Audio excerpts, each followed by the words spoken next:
मेरा नाम वर्षा है। हमारे घर में 30 साल की उम्र की नौकरानी काम किया करती थी। मैं उस पर बहुत भरोसा करती थी। उसका 4 साल का बेटा था जो अक्सर मेरे बेटे के पास आ जाता था। अजीब बात यह थी कि वो बच्चा मेरे बेटे को देखते ही पापा पापा कहना शुरू कर देता था।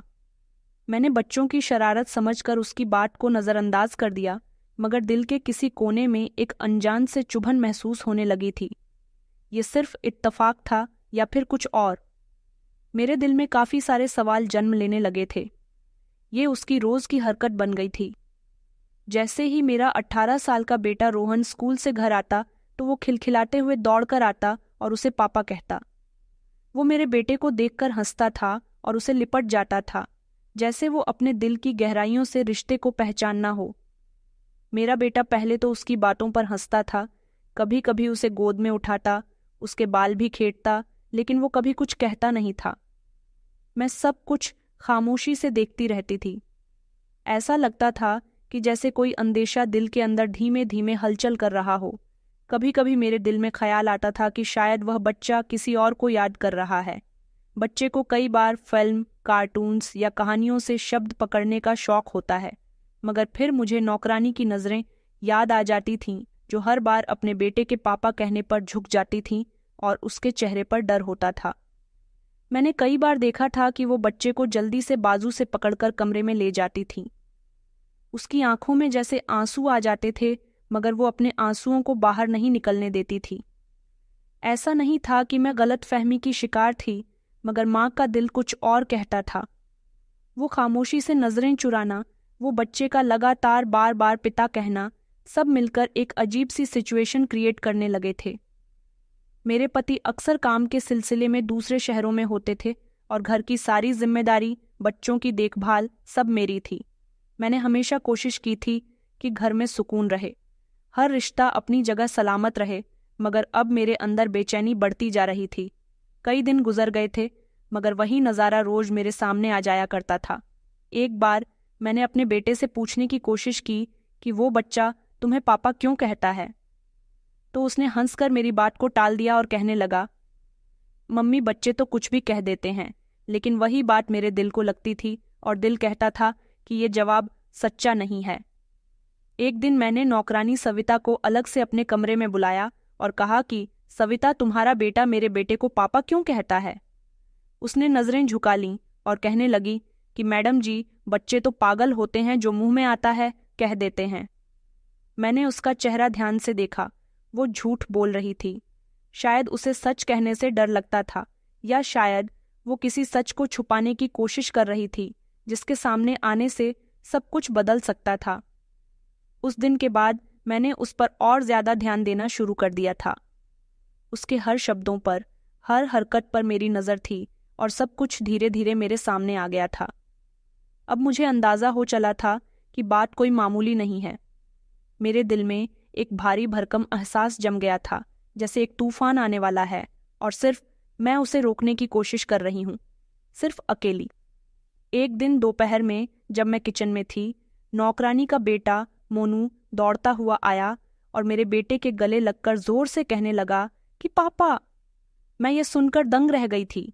मेरा हाथ कांपने लगा और चम्मच जमीन पर गिर गया था। जैसे ही मैंने नौकरानी की तरफ देखा, उसके चेहरे का रंग भी उड़ चुका था, आंखों में डर था। वो फौरन अपनी बच्ची को लेकर कमरे में चली गई थी। मेरे दिमाग में हलचल मच गई कि कोई इत्तेफाक नहीं हो सकता, कुछ तो है जो छुपाया जा रहा है। क्या मेरा शक सच होने जा रहा है? किचन में खड़े खड़े मेरे पैर दर्द करने लगे थे। मैं कुछ लम्हे को वैसे ही पत्थर बनी खड़ी रही। धड़कनें तेज हो रही थीं, शरीर में जैसे खून रुक गया हो। इस नज़ारे ने जैसे मेरे अंदर कुछ तोड़कर रख दिया था। वो पापा की आवाज़ मेरे कानों में गूंज रही थी। मैंने किचन से बाहर निकलकर दरवाजे के पीछे से झांका तो नौकरानी अपने बेटे को जोर जोर से डांट रही थी। वो घबराहट से पसीने में भीगी हुई थी। उस समय वो ना माँ लग रही थी और ना ही नौकरानी, बस एक डरी हुई औरत, जैसे उसका कोई राज अभी अभी खुल गया हो। मेरे बेटे ने इस बच्चे को देखकर कुछ नहीं कहा। वो खामोश रहा, जैसे कुछ समझ नहीं पाया हो और समझकर भी बोलने की हिम्मत नहीं रखता हो। उसका चेहरा अजीब था, कुछ उलझा हुआ, हैरान और कुछ बेखबर, मैं कमरे में वापस जाकर सोफे पर बैठ गई। मेरे हाथ कांप रहे थे। पानी का गिलास उठाया मगर होंठ सूख चुके थे। दिल कह रहा था कि बस ये सब गलत फहमी हो, लेकिन दिमाग लगातार पुरानी बातों को खंगालने लगा था कि कब कब ये बच्चा ऐसा बोला था और कितनी बार बोला था। नौकरानी के चेहरे पर डर कितनी बार आया था और मेरे बेटे ने इस बात को हंसी में टाल दिया। सारी कड़ियां अब एक दूसरे से जुड़ती हुई महसूस हो रही थीं। ये कोई एक दिन की बात नहीं थी, ये सब कुछ 1 साल से चल रहा था। दिन गुजर गए, दिमाग बेफिक्र नहीं हो सका। रात को सब सोने चले गए मगर मैं जागती रही हूँ। दिल की धड़कन अब पहले से ज्यादा साफ सुनाई दे रही थी। उस रात मुझे नींद नहीं आ रही थी। दिल दिमाग जैसे आपस में जंग लड़ रहे थे। बार बार वो नज़ारा मेरी आंखों के सामने आ रहा था जब मोनू मेरे बेटे से लिपटा था। मैंने खुद को तसल्ली दी थी कि शायद वो किसी और को याद कर रहा होगा, मगर नौकरानी के चेहरे पर जो दहशत थी वो झूठ नहीं बोल सकती थी। सुबह दिन निकला तो मैंने फैसला कर लिया कि अब सच जानना है। मैं अपने बेटे को स्कूल के लिए जगाने उसके कमरे में गई। दरवाज़ा धीरे से खोला और जो नज़ारा मेरी आंखों के सामने था वो मेरी सांस रोक गया था।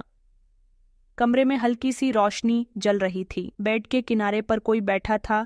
कुछ समय लग गया ये समझने में ही कि वो नौकरानी थी और उसके हाथों में कुछ कागजात थे। वो चुपचाप झुकी आंखों के साथ मेरे बेटे के सामने बैठी हुई थी। मेरा बेटा, जो हमेशा बेफिक्र की नींद में सोता था, इस लम्हे जाग रहा था और सीरियस था, खामोश बैठा था। ऐसा लग रहा था जैसे दोनों किसी गहरी सोच में खोए हुए हों, जिसमें शब्दों की जगह खामोशी बोल रही हो। मेरा दिल बुरी तरह से धड़कने लगा। मैंने कदम धीरे से पीछे रखे मगर मेरे कदमों की आहट दोनों ने सुन ली थी। वो दोनों चौंक गए। नौकरानी फौरन उठकर खड़ी हो गई। उसका चेहरा डर से सफ़ेद हो चुका था और वो आंखें जो कई सालों से मेरे हुक्म की आदी हो चुकी थी, मेरे सामने झुकने से इनकार कर रही थी। मैं कुछ कहे बिना अंदर दाखिल हुई और बेटे से नज़र मिलाकर कहा कि ये सब क्या हो रहा है। मेरे बेटे रोहन ने नज़र चुरा ली। वो कुछ कहना चाहता था मगर उसकी जुबान साठ नहीं दे रही थी। नौकरानी की आंखों से आंसू बहने लगे। उसने धीमी आवाज में कहा कि मैडम जी, आपको सब सच बताना होगा। अब समय आ गया है। उसकी आवाज में वो दर्द था जो सिर्फ उसी औरत की आवाज में होता है जो बरसों से अंदर ही अंदर किसी राज को दफन करके बैठी होती है। मेरा मन कर रहा था कि मैं चीख पड़ूं, लेकिन मैं सुनना चाहती थी, जानना चाहती थी। जो भी सच था वो मेरे सामने होना चाहिए। बेड पर मेरा बेटा सिर झुकाकर बैठा हुआ था और सामने नौकरानी हाथ में एक पुराना एनवलप लिए खड़ी थी। उसकी आंखें भीगी हुई थीं। मैंने झुककर पूछा, अरे ये सब क्या है? नौकरानी घबराकर खड़ी हुई। मैडम जी, मैं आपको सब बताती हूँ। उसकी बात सुनकर मेरा दिल बैठने लगा था और मैं सोच रही थी कि क्या सच में वो बच्चा मेरे बेटे का है? क्या ये सब सच है? मेरा दिमाग खामोश हो गया। मैं वहीं दरवाजे के साथ टेक लगाकर बैठ गई। सब कुछ धुंधला सा लगने लगा। मैं सच जानने के लिए तैयार नहीं थी, लेकिन सच मेरे सामने खड़ा हुआ था। नौकरानी ने कांपती हुई आवाज में कहना शुरू किया, मैडम जी, वो बच्चा अब मेरी जिंदगी की सबसे बड़ी कमजोरी भी है और सबसे बड़ी सजा भी है। उसकी आवाज में ऐसा दर्द था जो शब्दों से बाहर निकल रहा था। उसने एनवलप में से एक कागज निकाला और मेरे सामने रख दिया। मैंने उसे हाथ में थाम लिया। उस पर एक अस्पताल की मोहर थी। ये एक डीएनए रिपोर्ट थी। इसको पढ़ने के लिए दिल की हिम्मत चाहिए थी, आंखों की रोशनी नहीं। रिपोर्ट में लिखा हुआ था कि डीएनए रिपोर्ट मैच कर रही थी। मेरे दिल में सन्नाटा छा गया। बेटे का झुका हुआ सर और नौकरानी की आंखों से निकलते हुए आंसू मेरे दिल को तोड़ रहे थे। सब एक साथ टकरा गए। मैंने कहा कि ये सब क्या चल रहा है? मैंने कांपती हुई आवाज में पूछा। नौकरानी ने रोते हुए बताया कि 4 साल पहले जब आप लोग गांव गए हुए थे, तब यहाँ घर में सिर्फ रोहन साहब थे। रोहन साहब ने आपकी गैर मौजूदगी में मुझे बहकाकर मेरे साथ गलती की, जिसकी वजह से मैं प्रेग्नेंट हो गई। मगर डर के मारे मैं कुछ न बोली, क्योंकि मुझे अपनी नौकरी और इज्जत जाने का डर था। बच्चे ने जन्म लिया तो उसने भी मुंह बंद रखा, मगर बच्चा पिता को पहचान गया। मैं मजबूर थी मैडम जी। वो गिड़गिड़ा रही थी, जमीन में बैठकर रिक्वेस्ट कर रही थी और रोते हुए अपनी कहानी बता रही थी। उसकी बात सुनकर मेरे पैरों तले से जमीन निकल गई। उसकी बातें मेरे कानों में गूंज रही थीं। दिल में एक अजीब सा शोर मचा हुआ था। मेरे कुछ समझ में नहीं आ रहा था कि यकीन करूं या नहीं करूं? अभी तो डीएनए रिपोर्ट कुछ और ही बता चुकी थी, मगर अब कहानी किसी और तरफ जा रही थी। उसके शब्द मेरे दिमाग में हथौड़े की तरह गूंज रहे थे। क्या सच में मेरे बेटे ने उसके साथ गलत किया था? ये सोचकर मेरा दिमाग बंद होने लगा। मेरा 18 साल का बेटा 4 साल पहले 14 साल का था। ये कहानी कहीं से भी सीधी नहीं लग रही थी। मैंने खुद पर कंट्रोल करके कहा कि तुम ये क्या कह रही हो? वो तुम्हारे साथ ये सब कुछ क्यों करेगा? वो तुम्हें कैसे बहका सकता है? वो तो उस समय बच्चा था। नौकरानी चौंक गई, फिर उसने नजरें चुरा लीं। मैंने एक लम्हे को महसूस किया कि सच कुछ और है। बेटे की तरफ देखा तो वो खामोश था, न शर्मिंदा था न इनकार कर रहा था, बस नजर झुकाकर बैठा हुआ था। मैंने चीख कर कहा कि रोहन, क्या ये सब सच है? तुमने सविता आंटी के साथ कुछ गलत किया था? उसने धीरे से सर हिलाया। उसकी बात सुनकर तुझ जैसे मेरी पूरी दुनिया अंधेर हो गई थी। मैंने उसे कभी भी लापरवाह नहीं पाया था। फिर उससे ये गलती कैसे हो गई? मेरी आंखों से आंसू निकलने लगे, लेकिन जुबान बंद हो चुकी थी। नौकरानी खामोश खड़ी हुई थी, जैसे सजा सुनने आई हो। मैंने दोनों से कहा कि अब यहां से जाओ, कमरा खाली करो। वो दोनों जा चुके थे, मगर मेरा दिल तोड़ गया था। मैं दीवार के साथ टेके लगाकर बैठ गई। सिर में दर्द हो रहा था, पूरा शरीर बोझल हो चुका था। मेरे दिमाग में कुछ भी साफ तौर पर सोचने की हिम्मत नहीं थी। कमरा खाली था, मगर वो नज़ारा जैसे दीवारों पर साबित हो चुका था। बेटे की खामोशी, नौकरानी की झुकी हुई नज़र और मेरे शब्द, अब यहाँ से जाओ, जैसे मुझे ये सब कुछ अंदर से छलनी कर गया हो। कुछ समय के बाद जब मेरे अंदर हिम्मत जमा हुई तो मैंने खुद को बाथरूम में पाया। मैं बहुत रो रही थी। मैंने आईने में अपनी शक्ल देखी तो खुद को बहुत कमज़ोर पाया था। मैं जो हमेशा सब कुछ काबू में रखती थी, आज पूरी तरह से बिखर चुकी थी। मैंने दिल ही दिल में खुद से कहा कि नहीं, अभी कुछ भी खत्म नहीं हुआ। अगर मेरा बेटा सच में इस सब में शामिल है तो मुझे उसे संभालना होगा। अगर वो बेकसूर है तो मुझे सच का सामना करना होगा। शाम को घर में एक अजीब सी हैवानियत छाई हुई थी। बेटा अपने कमरे में था और नौकरानी के कमरे की लाइट भी बंद थी। मैंने रोहन से बात करने का फैसला कर लिया था। कम से कम इस समय नहीं, जब मेरे अंदर का तूफान थमा नहीं था। मगर समय गुजरता मैं ये सोचने पर मजबूर हो रही थी कि क्या मैंने सच्चाई सुनी है या वो सिर्फ मुझसे आंखें चुराने की कोशिश कर रहा था। और जो कुछ नौकरानी ने कहा वो सब सच था या सिर्फ एक बनाई हुई कहानी। रात को जब सोने के लिए चले गए थे तो मैं खामोशी से नौकरानी के कमरे की तरफ चली गई। दरवाज़ा थोड़ा सा खुला हुआ था। वह अपने बेटे को गोद में लेकर बैठी हुई थी और धीरे धीरे से कुछ गुनगुना रही थी। उसका बेटा सो चुका था। उसके चेहरे पर एक अजीब सा सुकून था, जैसे कुछ हुआ ही ना हो। औरत जो दिन भर डरी हुई रहती थी, अब सुकून से बेटे को सुला रही थी, जैसे कुछ भी गलत नहीं हुआ हो। मैं दरवाजे से पलट आई। ये नज़ारा मेरे लिए बहुत था। मेरे कदम अब किचन की तरफ चले गए थे। अपने लिए चाय बनाकर कमरे में ले आई थी। मेरी आंखों से आंसू बह रहे थे। मुझे अब ये फैसला करना था कि आगे क्या होगा। मैं अपने पति से ये सब कुछ कैसे कहूँगी, उनको कैसे बताऊंगी कि उनके बेटे से एक बहुत बड़ी गलती हो गई है। क्या मैं अपने बेटे से दोबारा बात कर सकूंगी या सब कुछ इसी तरह से खामोशी से देखती रहूंगी? मगर दिल ने कहा कि कुछ ना कुछ तो करना ही होगा। सच का बोझ अब मैं अकेले नहीं उठा सकती थी। मुझे किसी और की सच्चाई भी जाननी थी और शायद इसके बाद ही कोई रास्ता निकल सकता था। नौकरानी ने सामान बांध लिया था, अपने बेटे को उठाया और दरवाजे पर खड़ी हो गई। मैंने एक नज़र उसके बेटे की तरफ डाली। वो अभी भी मेरे बेटे को तलाश कर रहा था। बार बार मुड़कर पापा कह रहा था। मैंने कुछ सोचे समझे बिना कहा कि रुको, कहाँ जा रही हो? वो रुक गई। मैंने कहा कि इस बच्चे का क्या कसूर है? वो रोने लगी और कहने लगी कि मैडम जी, आपकी बड़ी मेहरबानी होगी अगर मेरे बेटे को उसके पिता का नाम मिल जाए तो, वरना सारी जिंदगी में बेइज्जती का शिकार रहूंगी। मैंने आंखें बंद कर लीं। मेरे लिए फैसला करना बहुत बड़ा था। मैंने दोबारा आंखें खोलीं। सामने नौकरानी की झुकी हुई नजरें थीं। बच्चा उसके कंधे पर सर रखे हुए था, मगर उसकी नज़र अभी भी दरवाजे की तरफ थी, जहां से शायद उसे अपने पिता के आने की उम्मीद थी। मैंने धीरे से कदम आगे बढ़ाए और नौकरानी के करीब जाकर कहा कि तुम्हारे बेटे का नाम वही रहेगा जो है, उसे किसी पहचान की ज़रूरत नहीं है। जब तक उसकी माँ जैसी औरत उसके साथ है, वो खामोश हो गई। मैंने कहा कि तुम नहीं जाओगी, तुम यही रहोगी, तुम्हारी नौकरी भी खत्म नहीं होगी, लेकिन अब सच हमारे बीच रहकर ही पलेगा, छुपकर नहीं। नौकरानी ने मेरे सामने हाथ जोड़कर कहा कि मैडम जी, मैंने जो कुछ सहा वो मैं आपको शब्दों में नहीं बता सकती। मैं खामोश रही ताकि किसी का घर न टूटे, लेकिन मेरे अपने वजूद के टुकड़े हो चुके थे। उसने कहा कि आपने जो फैसला किया है उसने मेरे अंदर की माँ को जिंदा कर दिया।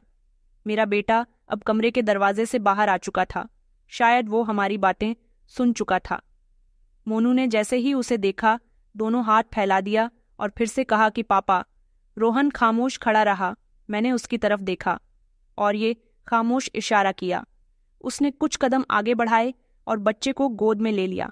मोनू ने उसके गले में बाहें डाल दी और उस मासूम चेहरे पर एक नन्ही सी मुस्कुराहट फैल गई। ये वो समय था जिससे पता चल रहा था कि कुछ रिश्ते खून के नहीं होते, दिल से भी बनते हैं। रोहन भी खुद इस बच्चे में वो खालीपन भर देना चाहता था जो हमारे सच ने पैदा किया था। सविता ने सर झुकाया कि मेरा बेटा शायद सच पूरी तरह से न जान पाए, मगर आपने जो दिया है वो मेरे बेटे के लिए पूरी दुनिया है। मैंने दरवाज़ा बंद कर दिया था और इस बार दरवाज़ा बाहर वालों के लिए नहीं, अंदर के तूफान के लिए बंद हुआ था। अब जो कुछ होना था वो इसी तरह से छत के नीचे होना था, खुले हुए शब्दों में सच्चाई के साथ। और मैंने खुद से वादा कर लिया था कि अब कुछ छुपा हुआ नहीं रहेगा, न रिश्तों में और न ही दिल में। मैंने अपने बेटे को इशारा किया और उसके सामने बैठकर पूछा, क्या तुम मोनू को अपना नाम देना चाहते हो? वो खामोश हो गया। मैंने सख्त शब्दों में कहा कि जो किया है उसका नतीजा भी भुगतो। वो खामोश हो गया। फिर धीमी आवाज में कहने लगा कि अगर आप मुझे परमिशन दे दे तो मैं जिम्मेदारी लेने के लिए तैयार हूं। नौकरानी रोने लगी। मेरे लिए सब कुछ देखना बर्दाश्त से बाहर था। मैं सोच रही थी कि क्या यही मेरा बेटा था जो मासूम था लेकिन अब एक बच्चे का पिता बन चुका था। मैंने दिल पर पत्थर रखकर कहा कि हाँ, तुम्हें इसकी जिम्मेदारी उठानी ही होगी। उसकी आंखों में खामोशी थी, लेकिन वह खामोशी बुजदिली की नहीं थी, एक जिम्मेदारी की थी, जैसे वो समय से पहले ही बड़ा हो गया हो। नौकरानी ने हाथ जोड़ दिया और कहने लगी कि मैडम जी, मैंने कभी कुछ नहीं चाहा था। मैं सिर्फ अपना बच्चा पालना चाहती थी इज्जत के साथ, मगर अब आपने मुझे जो दिया है वो मैं कभी नहीं भूल सकूंगी। उसके आंसू लगातार बह रहे थे। मैंने उसके हाथ थाम कर कहा कि ये फैसला जज्बात से नहीं, अक्ल से किया गया है, और ये सिर्फ मेरा नहीं, मेरे बेटे का भी फैसला है। हम सब इस बच्चे के लिए बेहतर करना चाहते हैं। बेटे ने धीरे से कहा कि मम्मी, मैं नहीं जानता मैं पिता कहलाने के काबिल हूँ या नहीं, लेकिन मैं ये जानता हूँ कि वो बच्चा मुझे देखकर खुश होता है। अगर मैं उसकी खुशी की वजह बन सकता हूँ तो मैं उसकी सारी जिम्मेदारी निभाऊंगा। मेरे बेटे की आवाज़ में एक अजीब सी सीरियसनेस थी, जैसे एक पल में सालों की जिंदगी उसने जी ली हो। हमने फैसला किया था कि अगले हफ्ते मोनू का स्कूल में एडमिशन करवाएंगे। रोहन ने कहा कि वो हर हफ्ते एक दिन मोनू के साथ गुजारा करेगा, उसे पढ़ाएगा, उसके साथ खेलेगा, और सविता के लिए भी एक नौकरानी का बंदोबस्त किया गया था ताकि वो आज़ाद होकर अपनी जिंदगी जी सके। सब कुछ धीरे धीरे नॉर्मल हो रहा था, जैसे एक बिखरा हुआ सपना अब पूरा होने की शक्ल ले रहा हो। उस रात पहली बार कई दिनों के बाद मैंने सुख की सांस ली थी। शायद ये पूरी जिंदगी का सुकून नहीं था, मगर एक बेफिक्री जरूर थी कि मैंने वही किया जो एक माँ, एक औरत और एक इंसान को करना चाहिए था।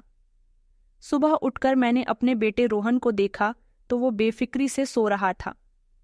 उसके चेहरे पर वो नरमी थी जो सच कबूल करने के बाद आती है, और मैं जानती थी कि हमारा सफ़र अभी खत्म नहीं हुआ, बल्कि अब तो असली रास्ता शुरू हो रहा है। सच्चाई, माफ़ी और जिम्मेदारी का रास्ता। घर में सबको ये बात बताना आसान नहीं था। मेरे पति जब घर वापस आए तो मैंने उनको इस बारे में बता दिया। वो ये सब सुनकर हैरान रह गए और उनके चेहरे पर गुस्से के साथ साथ शर्मिंदगी भी आ गई। सब कुछ एक साथ उनके चेहरे पर था। उन्होंने बेटे को डांट लगाई और कहने लगे कि तुमने हमें कहीं मुंह दिखाने के काबिल नहीं छोड़ा। उन्होंने बेटे के गाल पर थप्पड़ तक मार दिया था, लेकिन वक्त गुजर चुका था। अब मामला सिर्फ सजा का नहीं था, बल्कि समझौते का था।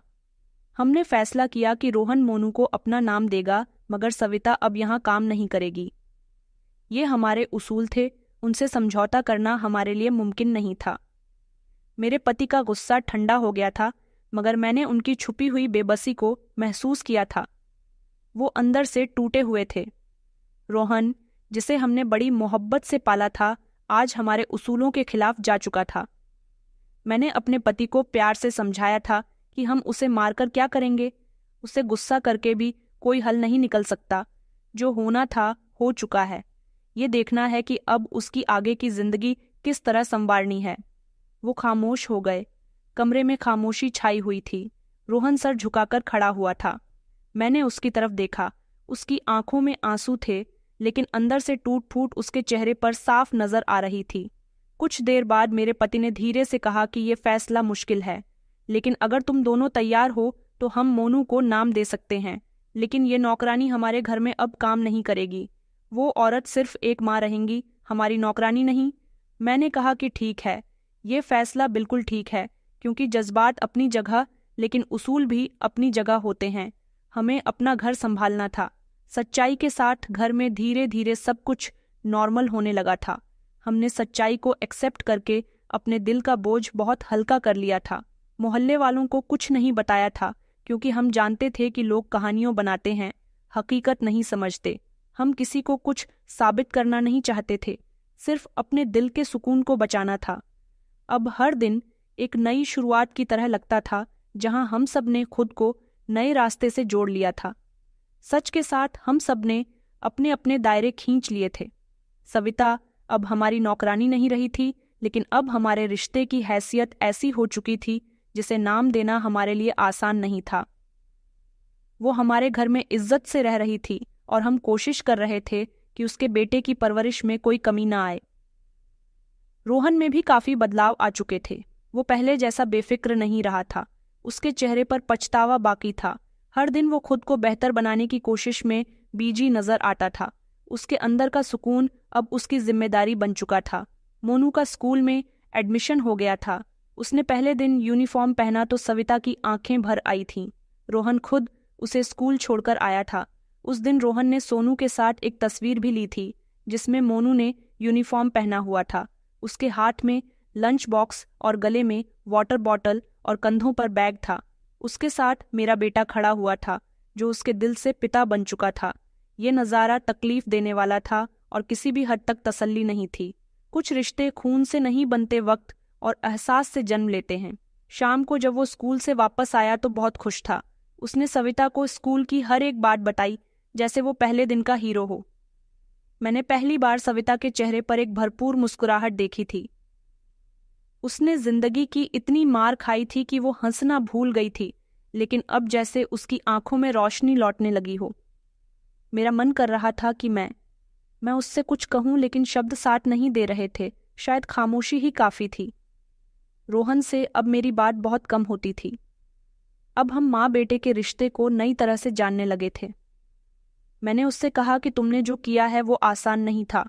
तुमने अपने हिस्से का बोझ उठाया, अब तुम्हें अपनी जिंदगी संवारनी होगी। उसने सर हिलाया और कहा कि जी मम्मी, मैंने जो सीखा वो किसी किताब में नहीं मिलता। अब बस यही चाहता हूं कि मोनू कभी ये ना सोचे कि वो अकेला है।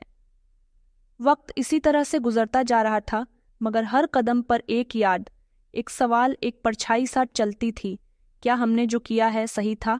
क्या फिर ये सब कुछ खत्म हो चुका था, या ये सब किसी नई मुसीबत की शुरुआत है? शायद कुछ सवालों का जवाब सिर्फ समय देता है, और हम सब वक्त गुजार रहे थे। ये एक ऐसी शुरुआत थी जिसमें सच्चाई का जहर तो था, लेकिन अब टेस्ट जैसे धीरे धीरे बर्दाश्त होने लगा था। जिंदगी जैसे नॉर्मल तरीके से गुजर रही थी, लेकिन मेरे दिल में वो सवाल अभी भी जिंदा था कि क्या मेरा बेटा अभी भी सच में मोनू का पिता है? सविता जा चुकी थी, लेकिन उसका बेटा अभी भी दरवाजे के पास आकर खेलता और देखता कि कहीं पिता की आवाज़ तो नहीं आ रही। मैं उसकी इस हरकत पर चौंक जाती थी। एक दिन ऐसा हुआ कि मेरा बेटा घर से बाहर गया हुआ था और कुछ देर के बाद वापस आया। उसके हाथ में एक पुराना गिफ्ट बॉक्स था। उसमें पापा लिखा हुआ था, लेकिन ये खत मेरे बेटे ने नहीं लिखा था। वो लम्हा जैसे वक्त को रोक गया था। मैंने वो गिफ्ट बॉक्स रोहन के हाथ से लिया। उसके चेहरे पर मेरी नज़र जम गई। वो उलझा हुआ था, जैसे खुद भी कुछ समझ नहीं पा रहा हो कि ये सब कहाँ से आया। मैंने बॉक्स खोला तो उसमें एक टॉफ़ी का बॉक्स था जो अभी भी बंद था, और एक छोटा सा चांदी का लॉकेट और एक लेटर पड़ा। लेटर में लिखा हुआ था कि ये मेरे पापा के लिए है। मेरी उंगलियां कांप गईं। ये हैंडराइटिंग बच्चे की थी, मगर लेटर के अंदर जो लिखा हुआ था वो किसी बच्चे की सोच से बहुत ऊपर था। लेटर में लिखा हुआ था कि पापा मम्मी कहती हैं कि आप बहुत अच्छे इंसान हो। वो रोने लग जाती है और कहती है कि आपका कोई कसूर नहीं है, सब किस्मत का कसूर है। जब मैं बड़ा हो जाऊंगा तो आप जैसा बनना चाहता हूँ, क्योंकि मम्मी कहती हैं कि आप बहुत बहादुर हो। मुझे नहीं पता कि आप मुझे क्यों एक्सेप्ट नहीं करते, लेकिन मैं फिर भी आपको याद करता हूँ। मम्मी ने ये गिफ्ट रखा था कि जब आपको कभी सच पता चले तो आप इसको संभाल कर रख लें। मैंने लेटर एक तरफ रखा और लॉकेट उठाया। उस पर एक शब्द लिखा हुआ था, एम। मेरे दिमाग में एक नाम घूमने लगा। मनीष जब भी नौकरानी हमारे यहाँ पहली बार काम करने के लिए आई थी, उसने बताया था कि उसका भाई मनीष पहले कभी इस इलाके में काम करता था और फिर अचानक से लापता हो गया। मैंने उसकी बात पर ज्यादा ध्यान नहीं दिया था, लेकिन अब सब कुछ जैसे ही साफ होने लगा था। रोहन मेरे करीब आकर कहने लगा कि मम्मी, ये बॉक्स मुझे बाहर दरवाजे के पास पड़ा हुआ मिला था। मोनू भी वहीं पर खेल रहा था। शायद उसने ही ये वहां पर रख दिया हो या फिर छोड़ दिया हो, उसे वहां रखकर भूल गया हो। मैंने रोहन से धीरे से कहा कि रोहन, क्या तुमने सोचा कि वो तुम्हें अपना पापा क्यों कहता है? रोहन ने अपनी नज़र नीचे कर ली और ये कहने लगा कि मम्मी, मैं पहले भी कह चुका हूँ कि मैं उसका पापा नहीं हूँ, मगर वो जब भी मुझे पापा कहता है मैं इनकार नहीं कर पाता।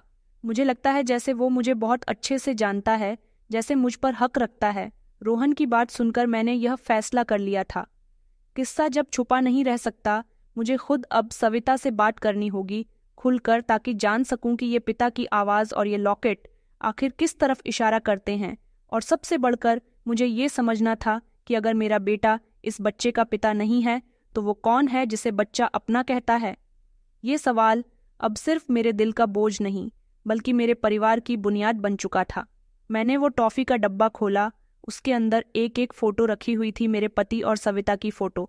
ये किसी फंक्शन की फ़ोटो थी जिसमें एक पुरानी तारीख लिखी हुई थी, 10 साल पुरानी, और तस्वीर के पीछे एक बच्चे के जन्म की डिटेल्स भी लिखी हुई थी। लेकिन ये तारीख मेरे बेटे के जन्म के बाद की थी। मेरी आंखों में आंसू आ गए और मैं सोचने लगी कि क्या ये बच्चा मेरे पति का है?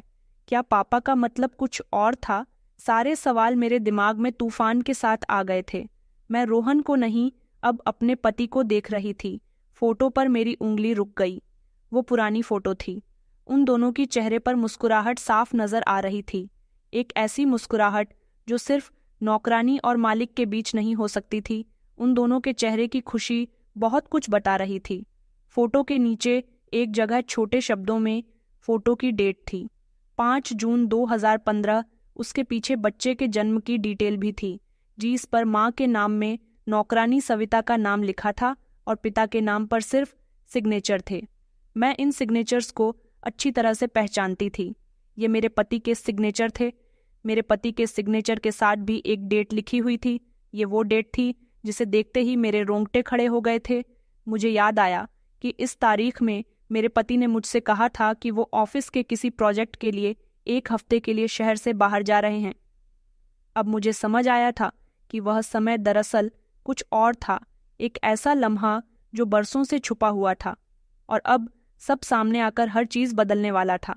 रात को जब मेरे पति घर आए तो मैंने उनको वो फोटो दिखाई। वो कुछ देर तक तो खामोश रहे, फिर कहने लगे कि ये तो बहुत पुरानी बात है जिसे मैं भूल चुका था। मैंने कहा, मैं सारी सच्चाई जानना चाहती हूँ, बात पुरानी हो या नहीं हो, आज आपको कुछ भी छुपाने की ज़रूरत नहीं है। वो कुछ देर खामोश रहे, फिर कहने लगे, ये उस समय की बात है जब सविता हमारे घर में काम करने के लिए आई थी। उस दिन तुम अपने मायके गई हुई थी। वो घर में अकेली थी और मुझसे उसके साथ एक गलती हो गई और फिर मैं पीछे हटाया, मगर उसने कुछ नहीं कहा। उनकी बात सुनकर जैसे मुझ पर बिजली सी दौड़ गई थी। मैं रोने लगी। मैंने कहा, और वो बच्चा, वो किसका है? उन्होंने सिर झुका लिया, फिर कहने लगे कि वो मेरा ही है, मगर मैंने कभी उसे केन अटैक नहीं रखा। मुझे ऐसा लगा जैसे बरसों की वफादारी का भरोसा टूट गया हो। मगर अब सवाल ये था कि इस बच्चे का क्या होगा। कमरे में खामोशी छा गई थी। मेरा दिल किसी ने जैसे तोड़ दिया हो। मेरे पति की जुबान से सच्चाई सुनकर मेरे दिल को बहुत तकलीफ पहुंची थी। जिन वादों को मैंने जिंदगी भर पनाह समझा था वो सब कच्चे धागों की तरह टूट गए थे।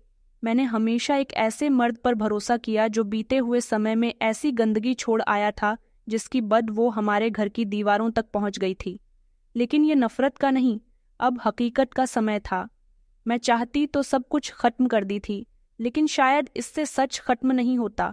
मैंने खुद को संभालना और धीरे से कहा कि ये समय इल्जाम देने का नहीं है बल्कि फैसले का है। मैंने कहा कि तुमने अपनी गलती की कीमत नहीं चुकाई, लेकिन अब वो बच्चा शायद तुम्हारा खून है जो एक ऐसी सजा काट रहा है जिसमें उसका कोई जुर्म नहीं। तुम चाहो या न चाहो, अब उसका हक तुम पर है। मेरे शब्दों में कमजोरी नहीं थी। मैं टूट जरूर गई थी, लेकिन बिखरी नहीं थी। मेरे पति ने आंखें बंद कर लीं, लंबी सांस ली और कहा कि अगर वो बच्चा मेरा है तो मैं उसे एक्सेप्ट करने के लिए तैयार हूं, लेकिन तुम्हारा क्या होगा? तुम क्या कभी मुझे माफ कर सकोगी? मैं कुछ देर के लिए खामोश रही, फिर कहने लगी कि माफी देने के लिए खुद को संभालना पड़ता है। अभी मैं खुद को समेटने की कोशिश कर रही हूँ। तुमसे नफरत करना मेरे लिए आसान होगा, लेकिन ये फैसला जिंदगी की बुनियाद पर करना होगा, न कि गुस्से पर। उस रात हम दोनों ने एक दूसरे से कुछ नहीं कहा था। कमरे में मौजूद खामोशी पुराने समय के शोर से कहीं ज्यादा डरावनी थी। बिस्तर पर लेटे हुए मैंने छत को घूरते हुए सोचा कि अब सब कुछ बदल चुका है। सुबह जब मेरी आंख खुलेगी तो सिर्फ एक दिन नहीं होगा, बल्कि एक नए कैरेक्टर के साथ एक नई जिंदगी की शुरुआत भी होगी। मेरे पति की सच्चाई अब हमारी जिंदगी में एक ऐसी लकीर खींच चुकी थी जिसकी एक तरफ हमारा पुराना रिश्ता था और दूसरी तरफ एक लापता फ्यूचर। मुझे अब वह बच्चा याद आ रहा था जो बार बार पापा कहता था, जिसका दोषी मैं अपने बेटे को ठहरा रही थी। उस बच्चे की आवाज़, उसकी आंखों की चमक, उसका भागकर रोहन को लेकर जाना। शायद वह बच्चा धीरे धीरे सच को पहचान चुका था। उसे पता था कि उसका पिता कौन है, लेकिन उसे समझने की जरूरत नहीं थी। बच्चों की फितरत होती है सच्चाई की तरफ लपकने की। अब वक्त था कि हम भी उसकी सच्चाई को एक्सेप्ट कर लें, चाहे वो कितनी ही कड़वी क्यों ना हो, क्योंकि सच कुछ भी हो, कुछ सच ऐसे होते हैं जो एक्सेप्ट नहीं किए जाएं तो परिवार बर्बाद हो जाता है। उसकी बात सुनकर मेरे दिल में एक अजीब सी जंग छिड़ गई थी। मेरे पति की गलती, नौकरानी की मजबूरी, बच्चे की मासूमियत, आखिरकार मैं किसको कसूरवार ठहराऊं? क्या मैं इस बच्चे को इसका हक दे पाऊंगी? मैं उसे देखती रही सविता, जो अभी भी रो रही थी, जो बरसों से हमारे घर में साफ सफाई का काम करती थी, बच्चों का ख्याल रखती थी, हमारे घर के कपड़े धोती थी, हमारे सारे काम करती थी, और आज वो इतना बड़ा सच लेकर मेरे सामने खड़ी हुई थी जैसे बरसों से जलता हुआ कोयला हो जिस पर वो नंगे पैर चलती रही हो। उसने धीरे से कहा कि मुझे पता था एक दिन ये सच बाहर आ जाएगा, मगर मैं नहीं चाहती थी कि आपको दुख पहुंचे। आपने हमेशा मुझे इज्जत दी, कभी मुझे नीचा नहीं दिखाया। मैं अपने अंदर की लड़ाई खुद झेलती रही। बस चाहती थी कि बच्चा सवाल ना करे, उसे बस एक पिता का नाम, एक पिता की पहचान मिल जाए। सविता की आवाज़ कांप रही थी, लेकिन शब्द साफ थे, सच से भरे हुए थे। मैंने उसके हाथ थाम लिए। मेरा दिल जख्मी जरूर था, मगर पत्थर नहीं था।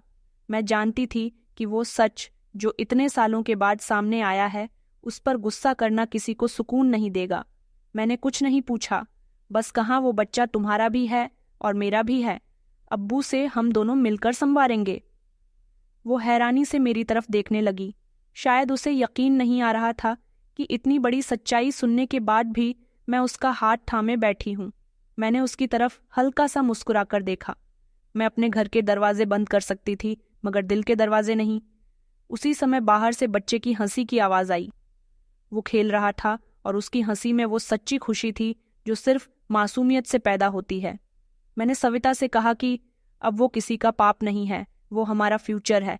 जो तुमने छुपाया वो अपनी जगह ठीक है, मगर जो बचा है वो हम दोनों की जिम्मेदारी है। उसने अपनी भीगी हुई आंखों से सर हिलाया और कहा कि मैडम जी, आप माँ से भी बढ़कर हैं।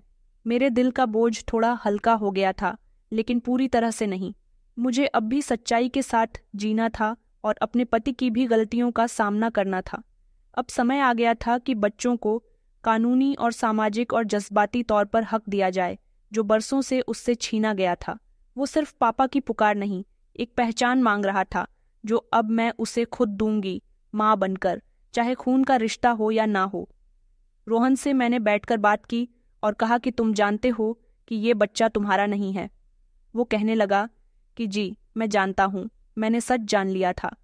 मोनू बार बार पापा कहता था, मगर मैं खामोश रहा क्योंकि मैं चाहता था कि वो बच्चा किसी दिन अपने असली पिता को पहचान ले और आप भी सच जानने को तैयार हो जाओ। मैं उसकी बात सुनकर हैरान रह गई। वो जो मुझे गुनहगार लगता था, दरअसल सबसे ज्यादा समझदार तो वही निकला था। मेरी आंखों में आंसू आ गए थे। मेरा बेटा अब लड़का नहीं रहा था, वो एक मर्द बन चुका था। वो खामोशी से मेरे सामने बैठा था, लेकिन उसकी आंखों में एक खामोशी थी जो शब्दों से ज्यादा साफ बोल रही थी। वो शर्मिंदा नहीं था, बल्कि जैसे अपने अंदर की एक जंग जीत चुका हो। मेरे लिए भुलाना अजीब था। मैंने उसे हमेशा एक बच्चा समझा जो मेरे कहने पर चले, मेरी नज़रों से दुनिया को देखे। मगर अब उसने अपनी नज़रें, अपना रास्ता और अपनी सच्चाई तलाश कर ली थी, और वो सच मुझे पहले जान चुका था। मैंने धीरे से उसके सर पर हाथ रखा। मैंने कहा कि तुम्हें ये सब कुछ कैसे पता चला? वो मुस्कुराकर कहने लगा कि जब मैंने एक दिन आपकी अलमारी में वो फाइल देखी थी जिसमें डीएनए रिपोर्ट रखी हुई थी, मैंने जान लिया था कि मैं जिस बच्चे को पिता की तरह सीने से लगाता रहा हूँ वो मेरा नहीं। लेकिन मुझे लगा कि शायद वो मुझे पिता कहने के लिए नहीं, बस किसी अपने के लिए पुकार रहा है। मेरी आंखों से आंसू बह रहे थे।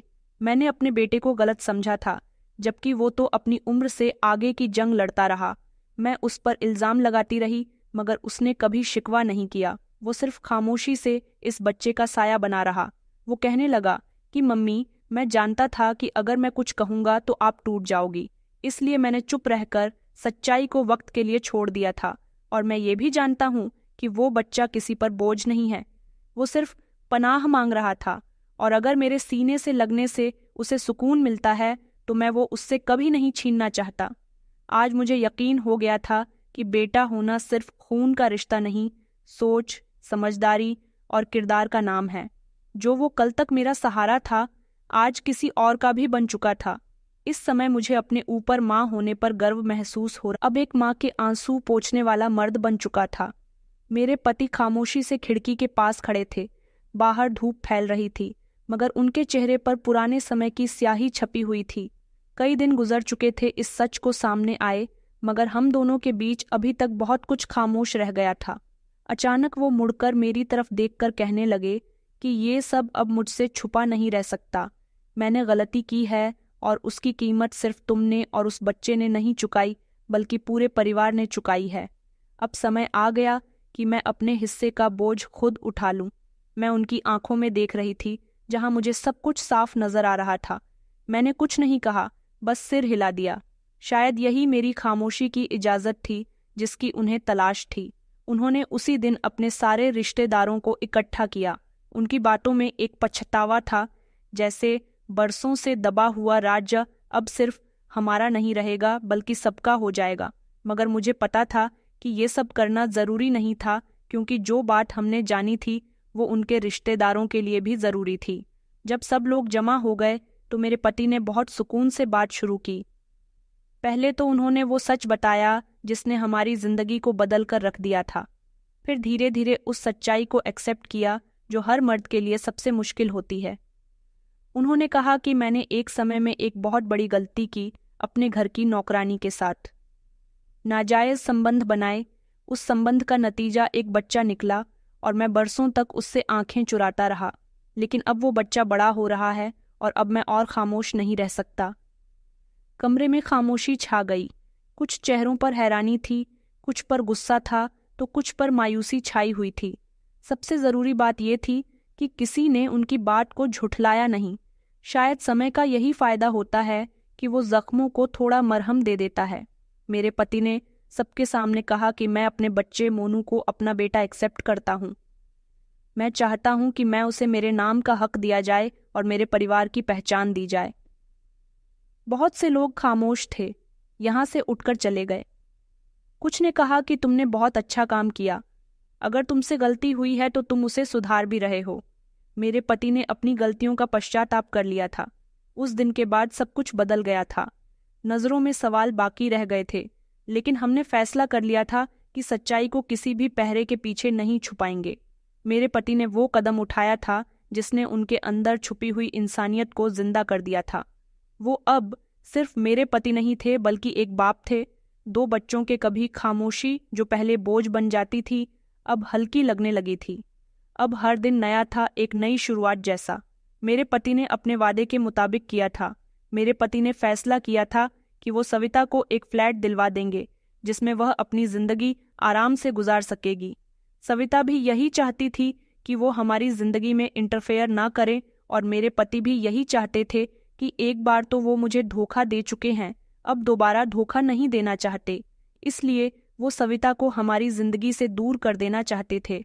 सविता का मकसद सिर्फ इतना था कि उसके बच्चे की परवरिश अच्छे से हो जाए और उसके बेटे को पिता का नाम मिल जाए। मेरे पति ने इस बात की जिम्मेदारी पूरी तरह से उठाई थी। उसे अपना नाम दिया था और अपने नाम से ही उसके सारे डॉक्यूमेंट्स बनवाए थे। जब सविता पहली बार अपने फ्लैट में दाखिल हुई तो उसकी आंखों में हैरानी और खुशी एक साथ थी। सविता एक सब्र करने वाली औरत थी। वो जो चाहती थी उसे मिल गया था। मेरे पति ने कहा था कि वो जब तक जिंदा हैं वो सारी जिंदगी उसका और उसके बेटे का ख्याल रखेंगे। भले ही मेरे पति ने अब सविता के साथ कोई संबंध नहीं बनाए थे, न सविता को अपना माना था। वो सिर्फ एक इंसानियत के तौर पर उसकी मदद करना चाहते थे। अपनी गलतियों की उन्होंने माफ़ी मांग ली थी और सविता ने उन्हें माफ़ भी कर दिया था। सविता को भी इस बात से कोई ऐतराज़ नहीं था कि वो अपने बेटे के बिना इस फ्लैट में रहे। उसे हमारे घर में आने से भी नहीं रोका गया था। उसका जब मन करता वो हमारे घर आ जाती थी, अपने बेटे से मिलती थी। अब उसे अपने फ्लैट में रहते हुए हर तरह की आसानी मिल रही थी। उसका ख्याल रखने के लिए एक नौकरानी का बंदोबस्त कर दिया गया था। उसके घर में हर चीज़ की सुविधा उपलब्ध थी। सविता अपनी जिंदगी से काफ़ी खुश थी। उसकी जिंदगी में अब कोई कमी नहीं थी। वो अपने गरीब माता पिता के साथ रहती थी, जिनको अब वो अपनी उसी फ्लैट में लेकर आ गई थी, और अब उसकी जिंदगी की सारी परेशानियां खत्म हो चुकी थीं। उसके माता पिता की जिंदगी में भी आसानी आ गई थी। मेरे पति उसके और उसके माता पिता का पूरा खर्चा उठा रहे थे। मगर कुछ दिन गुजरने के बाद अचानक सविता की बहुत तबीयत खराब हो गई। हम जैसे ही अस्पताल पहुंचे तो डॉक्टर ने बताया कि सविता को कैंसर हो गया है और उसकी बीमारी काफ़ी हद तक बढ़ गई है। मेरे पति ने हर तरह से सविता को बचाने की कोशिश की, उसका इलाज करवाया, लेकिन अंतिम समय में कोई हल नहीं निकल सका। 6 महीने बाद अचानक सविता की मौत ने हम सबको हैरान कर दिया था। सविता की मौत से हम सब लोग बहुत दुखी थे। उसके मरने के बाद उसके माता पिता बचे थे, लेकिन मेरे पति ने उनकी जिम्मेदारी उठाने से भी इनकार नहीं किया। हालांकि सविता के माता पिता भी जिंदा हैं, उसका बेटा भी हमारे पास है, जिसे मैं माँ बनकर और मेरे पति पिता बनकर पाल रहे हैं। वो जो कभी मेरे बेटे को पापा कहता था, अब जैसे जैसे वो बड़ा होता गया उसको भैया कहकर बुलवाने लगा था, और उसने मेरे पति को पापा कहकर बुलाना शुरू कर दिया था। हमारी जिंदगी काफ़ी हद तक बदल गई थी। अब हम आज में जी रहे थे, शर्मिंदगी के साथ नहीं। सविता की मौत ने हमें अंदर से तोड़ दिया था, लेकिन अंदर से मुझे सुकून मिलने लगा था कि मैंने किसी औरत का घर नहीं छीना था, उसे वापस दे दिया था। मगर वो बेचारी अपनी खुशियों को ज़्यादा दिन तक नहीं देख सकी। वो अच्छी जगह है और मैं बुरी जगह हूँ। मैं उसके लिए प्रार्थना करती हूँ कि ऊपर वाला हमेशा उसे खुश रखे, उसकी आत्मा को हमेशा शांति मिलती रहे। मेरे पति ने जो बीते हुए समय में उसके साथ गलती की थी, उसके लिए वो आज भी शर्मिंदा होते हैं। हालांकि जब सब लोगों के सामने सच्चाई आई तो लोगों ने मेरे पति को बुरा भला भी कहना शुरू कर दिया था। तो कुछ लोग कहते थे कि मेरे पति ने बहुत हिम्मत और समझदारी से काम लिया। उन्होंने अपने झूठ को छुपाया नहीं। उन्होंने एक औरत को रूसवा नहीं किया, बल्कि उसको और उसके बेटे को इज्जत दी और अपने परिवार को भी दायरे में रखा, और अपनी पत्नी और अपने बेटे को भी रूसवा नहीं किया। वक्त गुजरता गया, लेकिन कुछ रिश्ते वक्त से आज़ाद हो जाते हैं। मेरा बेटा जो पहले हमदर्दी में मोनू के करीब गया था, अब दिल से उससे जुड़ चुका था, और हर रोज़ वो उसे बाहर ले जाता था, कभी पार्क में तो कभी लाइब्रेरी में, कभी आइसक्रीम खिलाने। दोनों की केमिस्ट्री अच्छी बन गई थी, जो शब्दों में बयान नहीं की जा सकती थी। एक दिन मैंने मोनू और रोहन को सोफे पर बैठे हुए देखा। मोनू मेरे बेटे की गोद में बैठा हुआ था, कहानियों की किताब सुन रहा था और रोहन उसे हर कहानी एक्सप्लेन करके बता रहा था। मेरा बेटा भी अकेला था, उसके लिए भी उसकी जिंदगी में एक भाई शामिल हो गया था। साथ ही वो दोनों अब एक दूसरे के लिए वो बन चुके थे जो किस्मत से नहीं, एहसास से मिलता है। मेरे बेटे की पहचान में एक नरमी आ चुकी थी। वो पहले से ज्यादा जिम्मेदार बन गया था। उसकी बातों में वजन था, फैसलों पर ध्यान था और बिहेवियर में मेहरबानी थी जो पहले कभी नहीं आई थी। मुझे याद है कि मैंने एक दिन उससे कहा था, तुम उस मोनू को अपना मानते हो ना? वो खामोश हो गया था। उसने धीरे से कहा था कि वो मुझे अपना समझता है। मम्मी, जब वो मुझे पापा कहता है तो मैं खुद को बेहतर इंसान महसूस करता हूँ। हम सब लोग आज भी सविता को याद करते हैं, उसके बेटे का बहुत ख्याल रखते हैं। और अब तो जैसे जैसे वो बड़ा हो रहा है, मुझे ही मम्मी कहता है, मेरे पति को पापा कहता है, और जिसे वह कभी पापा कहा करता था अब उसे भैया कहकर बुलाता है। वह बच्चा जो किसी की पुरानी निशानी था, अब हमारे आने वाले कल की उम्मीद बन चुका था। वक्त सबसे बड़ा मरहम होता है। वह जख्मों पर हल्के हाथ रखता है और धीरे धीरे उनके दर्द को याद में बदल देता है। वो जख्म जो पहले खंजर जैसे लगते थे, अब धुंधली पुरानी कहानी बन चुके थे। मेरे पति ने अपना घर बचाने के लिए काफी कुछ किया था और सविता को भी उसका हक दिया था। तो दोस्तों, कहानी कैसी लगी कमेंट में ज़रूर बताएं। वीडियो अच्छी लगी तो इसे लाइक करें और हमारे चैनल को सब्सक्राइब करना ना भूलें। धन्यवाद। मैं मुंबई में जेलर के पद पर थी और वहां मेरी नाइट ड्यूटी लगती थी। एक रात एक महिला कैदी को लेबर पेन हुआ तो उसे अस्पताल ले जाने की ड्यूटी मुझे ही दी गई। उस औरत ने एक बच्चे को जन्म दिया और बोली, मेरे बच्चे को तुम रख लो, मैं नहीं चाहती कि ये इस जेल में रहे। मैं तो वैसे ही बे औलाद थी, इसीलिए बच्चे को छुपाकर मैं तुरंत घर ले आई। बच्चे की शक्ल देखकर मेरा पति चौंक गया और बोला, इस बच्चे को तुरंत इसकी माँ के पास छोड़ कर आओ। पति के आदेश पर मैं मजबूरी में वापस जेल गई तो वहां का नजारा देखकर दंग रह गई, क्योंकि उसकी माँ तो। मेरा नाम मंजू है। मेरी जिंदगी की कहानी अजीबोगरीब है। मेरा बचपन, जवानी और उम्र का हर हिस्सा बाकी लड़कियों से बहुत अलग रहा। इसीलिए मैं अपनी कहानी आज आप सबको सुनाने जा रही हूँ। शुरुआत मेरे माँ बाप की जिंदगी से करती हूँ। मेरे पिताजी दिल्ली से कारोबार के सिलसिले में मुंबई गए थे और वहीं पर उन्होंने अपनी जिंदगी के कुछ साल बिताए। वहीं पर माँ, जो कि मुंबई की रहने वाली बहुत खूबसूरत लड़की थी, उनसे उनकी शादी हुई। पिताजी बेशुमार दौलत के मालिक थे। दोनों की जोड़ी चांद और चकोर जैसी थी। शादी के शुरुआती दिन बहुत अच्छे गुजरे। पहले ही साल माँ उम्मीद से हुई और फिर उनके गर्भ में हम जुड़वा भाई बहन थे। हमारी पैदाइश के बाद माँ और पिताजी की खुशियां आसमान को छूने लगी। फिर पिताजी ने अपने शहर दिल्ली वापस लौटने का फैसला किया और हम सब दिल्ली आ गए। लेकिन दिल्ली हमें रास नहीं आई। पिताजी ने जब अपना वही कारोबार यहाँ शुरू किया तो उन्हें उसमें दिन ब दिन नुकसान होता गया। दिन रात की मेहनत और भारी नुकसान ने पिताजी की जान ले ली।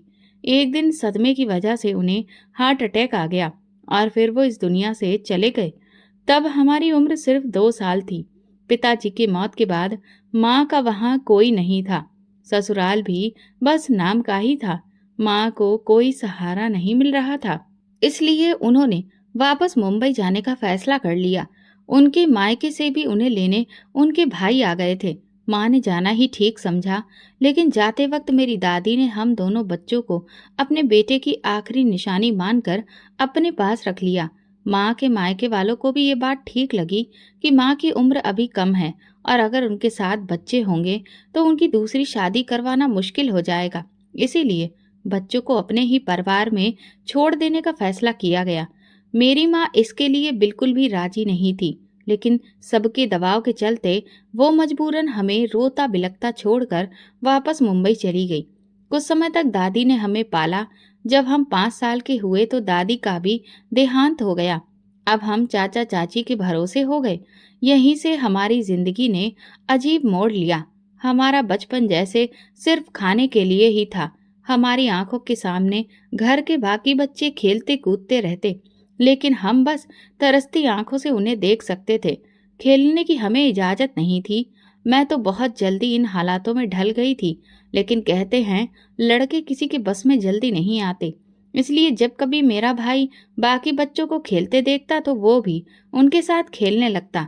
लेकिन तभी चाचा जी अपना जूता उठाते और भाई के सिर पर निशाना लगाकर मारते। फिर तो भाई रो रो कर बेहाल हो जाता। ये सब देखकर मैं इतना डर जाती कि चुपचाप एक कोना पकड़कर बैठ जाती। इस तरह हमारा बचपन बीतने लगा। खाने को अधूरी रोटी मिलती, पहनने को मुझे चाची की बेटी के पुराने कपड़े मिलते और भाई को मोहल्ले के लड़कों के फटे पुराने कपड़े। चाचा चाची की कोई औलाद नहीं थी। उनकी जो बेटी थी वो दरअसल चाची की बहन की बेटी थी, जिसे उन्होंने अपनी बहन और बहनोई के देहांत के बाद गोद लिया था। उनकी ख्वाहिश थी कि उनका अपना बेटा हो, इसीलिए चाचा ने अपने बड़े भाई यानी मेरे ताऊ का बेटा गोद लिया था। लेकिन वो भी 10-12 साल का होते ही अपने पिता के पास लौट गया। अब जब हम जवान होने लगे थे, चाचा की गोद ली हुई बेटी भी हमारी उम्र थी। जब गोद लिया हुआ बेटा चला गया तो चाचा को गहरा सदमा पहुंचा, लेकिन उन्होंने जल्दी ही खुद को संभाल लिया और उनके दिमाग में ये बात आई कि वे मेरे भाई को अपने बेटे के तौर पर रख सकते हैं। इससे उन्हें बुढ़ापे में सहारा मिल जाएगा और वे अपनी गोद ली हुई बेटी की शादी भी मेरे भाई से करके उसे हमेशा के लिए घर में रख सकते हैं। जब तक उनके पास गोद लिया हुआ बेटा था, उन्होंने मेरे भाई को नौकर जैसा समझा था। लेकिन जैसे ही उनके दिमाग में यह आइडिया आया, मेरे भाई की किस्मत बदल गई। अब वो उसके लिए अच्छे कपड़े, अच्छा खाना लाने लगे और उसकी पढ़ाई भी शुरू करवा दी। हालांकि पहले उन्होंने हमारा स्कूल छुड़वा दिया था, लेकिन अब फिर से पढ़ाई शुरू करवा दी गई। हम दोनों भाई बहन दिल लगाकर पढ़ने लगे। हमारी माँ बहुत खूबसूरत थी और इसी वजह से हम दोनों भी अपने बाकी रिश्तेदारों से कहीं ज्यादा खूबसूरत थे। चाची की मुंह बोली बेटी मेरे भाई के साथ पढ़ती थी और उसका ध्यान रखती थी। धीरे धीरे भाई की उससे बातें बढ़ने लगीं और मैं खुद को अकेला महसूस करने लगी। कॉलेज से लौटकर मैं सारे घर का काम करती, क्योंकि ये सब मेरे कंधों पर डाल दिया गया था। रात तक काम करते करते मैं थक जाती और सुबह कॉलेज जाने का मन नहीं करता। आखिरकार मैंने पढ़ाई छोड़ दी और घर के कामकाज को ही संभाल लिया। लेकिन किसी को भी इससे कोई फर्क नहीं पड़ा। मेरा भाई और चाचा की बेटी की नजदीकियां अब बहुत बढ़ गई थीं। उनका उठना बैठना, खाना पीना, घूमना सब एक साथ होता था और फिर जल्दी ही उनकी मंगनी भी कर दी गई। भाई के लिए तो अब वही सब कुछ थी, क्योंकि उसी की वजह से उसकी जिंदगी में बहार आई थी। जब हम 10 साल के थे तब हमें हमारे माँ बाप की शादी की तस्वीर दिखाई गई थी। तब हमने सोचा था कि बड़े होकर हम अपनी माँ से मिलने जरूर जाएंगे। मैंने वो तस्वीर संभाल कर रखी थी। अब जब मेरा भाई बड़ा हो गया तो मैंने उससे माँ से मिलने की बात की, लेकिन मेरी हैरानी और दुख की कोई सीमा नहीं रही जब मेरे भाई ने कहा कि ये सारे बेकार के ख्याल अपने दिल से निकाल दो। अगर माँ को हमारी फिक्र होती तो वो हमें कभी इस तरह से छोड़कर नहीं जाती। मेरी जिंदगी में अब सबसे ज्यादा जरूरी नैना है। ये सुनकर मैं और भी ज्यादा अकेली हो गई थी। मेरा एकमात्र सहारा मेरा भाई, वो भी मुझसे दूर हो चुका था। लेकिन हालात को देखते हुए मैंने भी सब्र कर लिया। मुझे अब सही वक्त का इंतजार था, क्योंकि मैं जिंदगी में एक बार, भले ही सिर्फ एक बार ही सही, अपनी माँ से जरूर मिलना चाहती थी। आज तक जो ताले मैंने अपनी जुबान पर लगाए थे वो सब माँ के सामने खोलना चाहती थी। अपने सारे दुख दर्द अपनी माँ को बताना चाहती थी कि उनके छोड़े जाने के बाद इस जमाने ने मुझ पर किस किस तरह के सितम ढाए हैं। भाई के बिछड़ जाने के बाद मैंने अपने भगवान से ही अपना मन लगा लिया था।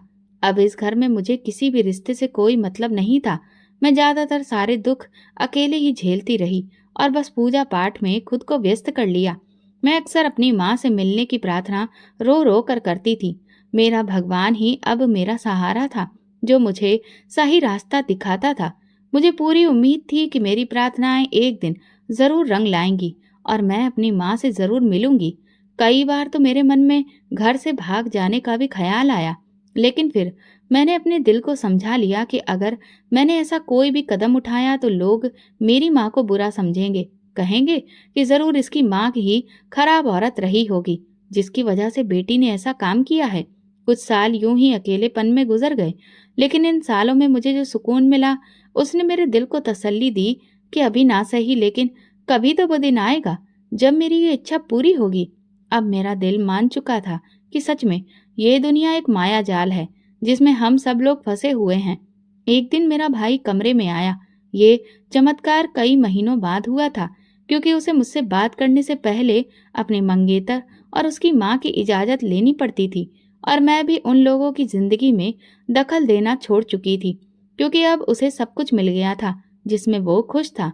मैं भी उसकी खुशी में ही अब खुश रहना सीख गई थी। उसी दिन भाई ने आकर मुझे बताया कि कुछ दिनों में उसकी शादी होने वाली है। मैंने उसे बधाई दी। तब उसने कहा कि वो चाहता है कि मेरा भी घर बस जाए, क्योंकि कहीं ऐसा ना हो कि उसकी शादी के बाद ये लोग मुझे उम्र भर के लिए नौकरानी बनाकर ना रख लें। मैं तुम्हें इस तरह से बर्बाद होता हुआ नहीं देख सकता। ये कहते हुए उसकी आंखें भर आई थीं, और पहली बार मुझे अपने भाई के अंदर माँ की ममता का रूप दिखाई दिया था। मैं उसके गले लग गई और फिर मैंने अपना हर फैसला उसके ही हवाले करते हुए कहा, जो भी मेरा भाई तय करेगा वो मुझे मंजूर होगा। और इस बार मैंने अपनी माँ से मिलने की इच्छा भी नहीं जताई थी। मैं समझ चुकी थी कि वो अब इस मामले में मजबूर है। फिर हम दोनों ने बहुत सारी बातें की, और अगले दिन से ही उसकी शादी की तैयारियां शुरू हो गईं। मैं भी इन तैयारियों में पूरे दिल से शामिल हो गई, क्योंकि मैं नहीं चाहती थी कि भाई मेरी उदासी की वजह से अपनी खुशियों में कोई भी कमी महसूस करे। चाचा भी अपनी मुंह बोली बेटी की खुशी में मगन थे, इसलिए उन्होंने मुझ पर कोई भी रोक टोक नहीं लगाई। उन्होंने मुझे भाई की शादी के लिए अच्छे कपड़े भी दिलवाए। पहली बार मैंने अपने परिवार के लगभग सभी लोगों से मुलाकात की, और इसके अलावा चाचा के जान पहचान वाले और रिश्तेदारों से भी मेरा मिलना हुआ। हर कोई जब मुझसे मिलता तो मेरे माँ बाप का जिक्र जरूर करता। मुझे लगता था कि जैसे सब उन्हें भूल चुके हैं, लेकिन ऐसा नहीं था। इस बार मुझे खूब प्यार मिला, और ये एहसास हुआ कि दुनिया इतनी भी बुरी नहीं है। यहाँ पर कई लोग बहुत अच्छे भी हैं। भाई की शादी काफ़ी अच्छे तरीके से हो गई, और जल्दी ही मेरे लिए भी रिश्ते देखे जाने शुरू हो गए। भाई ने अपने ससुराल में ये बात साफ कह दी थी कि जो भी रिश्ता आएगा उसे पसंद करने या ना करने का अधिकार सिर्फ मेरी बहन को होगा। अब वो इन लोगों के सामने बोलना भी सीख गया था। मैंने अब तक कई रिश्ते ठुकरा दिए थे, लेकिन अब की बार जो रिश्ता आया था वो मेरे चाचा के मुताबिक काफ़ी अमीर था, और वो लड़का अपने माँ बाप के कारोबार का अकेला मालिक था। अब इस बात का फैसला मुझसे मिलकर ही होना था। अगले ही दिन वो लोग मिलने के लिए आए। मुझे हैरानी इस बात की हुई कि जिसे वो लोग लड़का कह रहे थे वो तो एक अच्छी खासी उम्र का मर्द था, लेकिन इसके अलावा उसमें और कोई कमी नहीं थी। चाय नाश्ता करने से पहले ही उस लड़के ने मुझसे अकेले में कुछ बात करने के लिए वक्त मांगा। सबने इस बात पर पहले हैरानी जताई, लेकिन मैंने हामी भर दी। जब हम दोनों अकेले बात कर रहे थे तो उसने कहा, आप सोच रही होंगी कि मेरी उम्र आपसे काफ़ी ज़्यादा है, फिर भी मैंने अब तक शादी क्यों नहीं की। दरअसल मैं ये शादी सिर्फ अपने माँ बाप की खुशी के लिए कर रहा हूँ। वो लोग शादी के बाद लंदन चले जाएंगे, और उसके बाद आप अपनी मर्जी की मालिक होंगी, चाहे मेरे साथ रहें या फिर जहाँ चाहें वहाँ जाएं। आपकी हर इच्छा मेरी तरफ से पूरी होगी, लेकिन मैं आप पर कोई भी रोक टोक नहीं करूँगा। उसकी बात सुनकर मुझे बहुत हैरानी हुई, लेकिन मेरी आंखों में फिर से मेरे पुराने सपने जागने लगे थे। अब तो इनकार की कोई वजह ही नहीं रह गई थी, इसलिए मैंने तुरंत इस रिश्ते के लिए हामी भर दी। घर वालों के पास लौटकर हमने अपनी रजामंदी जाहिर की तो सब लोग बहुत खुश हो गए। मेरी सास के कहने पर मेरे होने वाले पति ने मुझे अंगूठी पहनाई, और मंगनी की रस्म पूरी हो गई। जल्दी ही शादी की तारीख तय हो गई, और घर वालों को थोड़ी बहुत तैयारी का समय मिल गया। हालांकि ये बात सच थी कि मेरी आंखों में कभी शादी का कोई सपना नहीं था, ना ही मेरे दिल में शादी को लेकर कोई जज्बात थे। फिर भी मैं बहुत खुश थी। मुझे लग रहा था कि इस शादी के बाद मैं मुंबई जाकर अपनी माँ के पास पहुँच जाऊंगी। मुझे खुश देखकर सब लोग यही समझ रहे थे कि मैं शादी से बहुत खुश हूँ। मैंने सबका भ्रम बना रहने दिया। भाई अपनी शादी की तरह मेरी शादी की तैयारियों में भी दिलो जान से लगा हुआ था। मैंने देखा कि उसकी पत्नी का चेहरा थोड़ा उतरा हुआ था। शायद उसे इस बात का दुख हो रहा था कि भाई ने शादी की तैयारियों में उसे नज़रअंदाज किया था। शायद वो उसे बहुत ज़्यादा मोहब्बत करती थी। मेरी होने वाली सास एक बहुत अच्छी औरत थी। रिश्ता तय हो जाने के बाद वो कई बार मुझसे मिलने आई, और हर बार मुझसे कहती, तुम मेरे बेटे के साथ कभी मत छोड़ना। और मैं उन्हें भरोसा दिलाती कि ऐसा कभी नहीं होगा, लेकिन पता नहीं क्यों उनका दिल हर बार घबराया हुआ लगता। अगली बार जब भी वो आती तो यही बात दोहराती और उनके चेहरे की फिक्र देखकर मेरा दिल भी घबरा जाता। आखिर उनके बेटे में ऐसी क्या बात थी जो उन्हें इतना डर लग रहा था। मुझे याद आया कि मेरे होने वाले पति ने भी उस दिन एक अजीब सी बात कही थी, शादी के बाद तुम जहाँ चाहे रह सकती हो। मुझे अब ये सब कुछ शादी के बाद में ही समझ में आना था। इसीलिए हर बार मैं अपनी सास को यकीन दिलाती कि मैं उनके बेटे का साथ जिंदगी भर निभाऊंगी। ये सुनकर वो बहुत खुश हो जाती और मुझे दुआएं देने लगती। मैं तो इतनी मजबूर थी कि कुछ कह नहीं सकती थी। हालांकि मुझे उनके आशीर्वाद की सख्त जरूरत थी, और भला मैं अपने पति के साथ क्यों छोड़ती।